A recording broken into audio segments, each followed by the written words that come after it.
Centrist candidate Emmanuel Macron has won the French presidential election. Results show he easily beat far-right candidate Marine Le Pen. Macron opens a new chapter in France's political history as he's an outsider from neither of the nation's two traditional main parties. With more on this and other news from around the world, we turn to our Ro Aram. So, Aram, the results show a clear and decisive victory for Macron. What do the exact figures look like? Yes, Mark, with all votes now counted, official figures by France's Interior Ministry show that Macron beat Le Pen by 66% to 34%.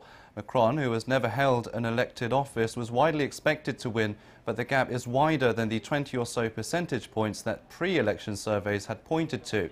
He will become the country's youngest leader after Napoleon and the first elected president outside France's two main political parties.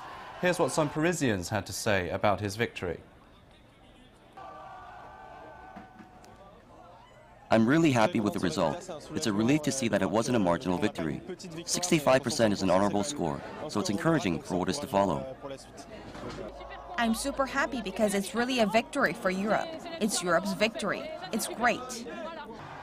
In his victory speech outside the Louvre, Macron vowed to eliminate reasons for voting for extremes, referring to those who voted for Le Pen.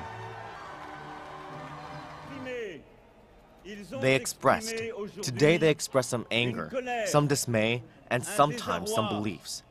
I respect them, but I will do all I can during the next 5 years so that no one ever has a reason again to vote for extremes. Defeated Le Pen thanked her supporters, meanwhile, and called for the emergence of a new political force. With this historic and massive result, French people designated the Patriotic and Republican Alliance as the first opposition force to the program of the new president.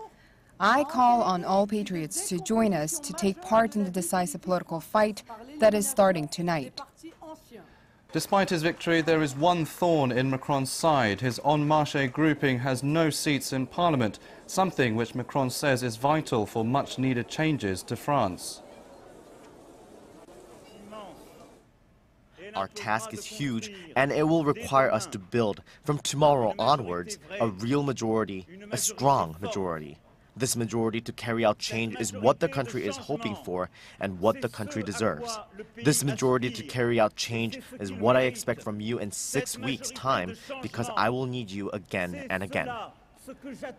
General elections will take place on June 11th and 18th, and En Marche may have to seek a coalition in order to implement Macron's programme, which consists of a business-friendly EU and loosened borders.